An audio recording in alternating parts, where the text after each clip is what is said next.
여러분 안녕하십니까? 성경이 말한다 청취하시는 성도 여러분, 오늘도 예수님 안에서 복된 하루 되시기를 축원합니다. 오늘 요한계시록 연구는 2장 서머나 교회 두 번째 시간으로 부활의 주라는 주제입니다. 계시록 2장 8절, 서머나 교회의 사자에게 편지하기를 처음이요 나중이요 죽었다가 살아나신 이가 가라사대.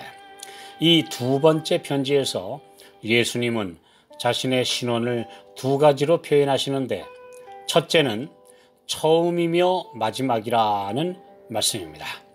이 표현은 이사야서의 두 번, 이를 인용해 계시록에서 네 번 나오는데, 예수께서 창조주로서 모든 만물이 있게 하신 근원이시며 마지막 심판과 새로운 세상을 창조하시는 것을 포함해 그분께 모든 것이 달려 있다는 사실을 밝히시는 선언입니다. 유한한 인간, 흙으로 지음을 받은 사람은 에덴의 학교에서 놀라운 교육을 제대로 받기도 전에 사탄의 유혹에 넘어가 그 고상한 세계를 잃어버리고 말았습니다. 그래서 우리의 시작, 곧 처음에 대해서도 모르며 엉뚱한 추측과 상상으로 창조를 곡해하고 혼동하고 있습니다. 사람은 절대 시간의 시작과 끝을 알 수 없게 되었습니다. 아무리 지혜와 지식이 많은 사람도 절대 알 수 없는 세계가 곧 시간의 시작과 끝입니다.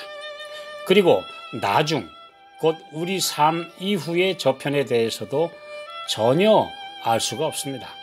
다만 우리 주님이 살짝 열어 보이신 영원한 세계에 대해 말씀을 통해 희미하게 알아갈 뿐입니다.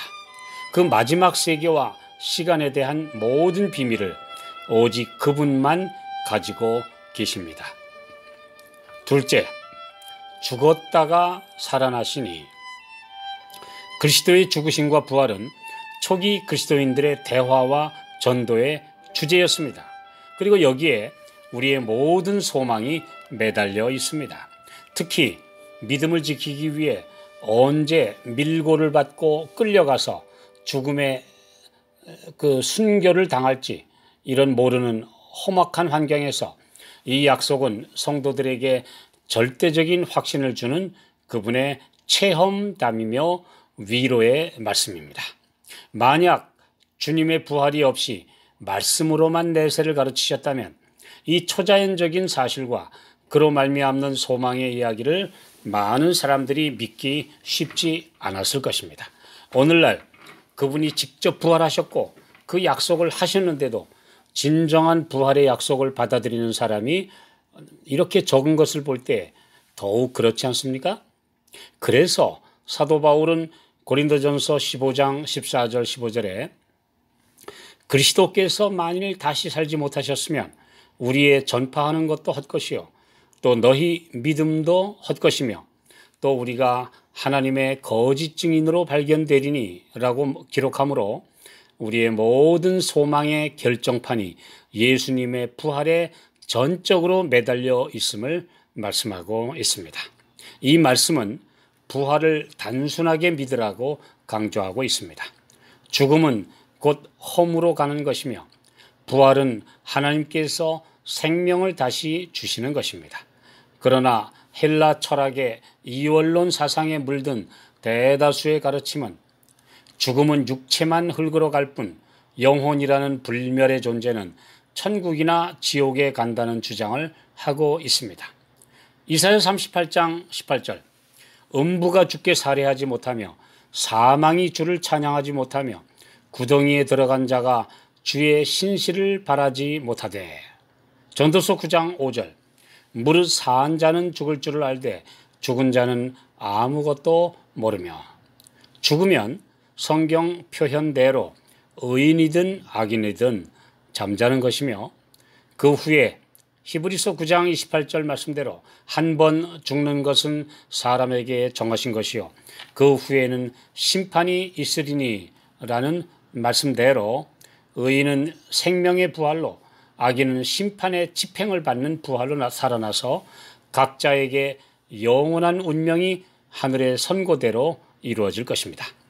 예수께서 돌아가신 시간 동안 무덤 곧 음부에서 무의식 중에 계셨을 뿐이며 다시 사심으로 활동을 재개하셨다는 것을 기억해야 합니다. 모진 핍박과 순교의 위협을 직면하고 있는 서머나교회 성도들에게 주님은 다시 사는 부활의 주님으로 자신을 소개하시며 부활의 소망을 다시 확인시키셨습니다. 주님은 결코 순교를 당해서 죽으면 그 영혼이 바로 천국에 올 것이라고 말씀하시지 않았습니다. 눈을 감아 잠들었다가 영광스런 재림의 아침에 불멸의 몸으로 눈을 떠서 찬란한 환희의 순간을 맞을 것이라고 말씀하시는 것입니다.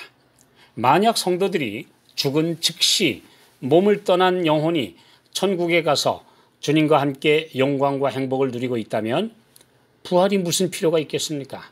육체 없이도 영혼이 생명과를 먹고 얼굴과 얼굴을 마주 대하며 천사들의 찬양을 들으며 그 찬양대에 참여할 수 있는데 한 번 빠져나온 영혼이 몸에 다시 들어가야 할 필요가 어디 있겠습니까? 그러므로 부활과 영혼 불멸설은 함께 갈 수 없습니다. 육체가 없는 하늘은 더 이상 물질 세계도 아니고 주님은 이처럼 막연한 영의 세계를 우리에게 약속하신 적이 없습니다. 주님은 영광의 몸으로 부활하셨고 그 인자 같은 곧 사람의 모습으로 이 땅의 성도들을 데리러 천천만만의 천사들과 함께 영광 중에 다시 오실 것입니다. 아름답고 찬란한 금도성 예루살렘에 성도들이 거할 맨션이 있으며 승리의 면류관을 쓰고 찬란한 흰옷을 입은 성도들이 살게 될 낙원이 있습니다.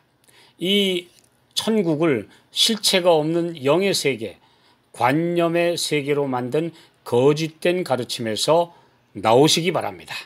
우리가 현재 머물고 있는 낮은 차원의 세계가 아니라 더 높은 차원의 세계, 놀라운 빛의 물질로 만드신 무한대의 세계로 주님은 우리를 초청하고 계십니다.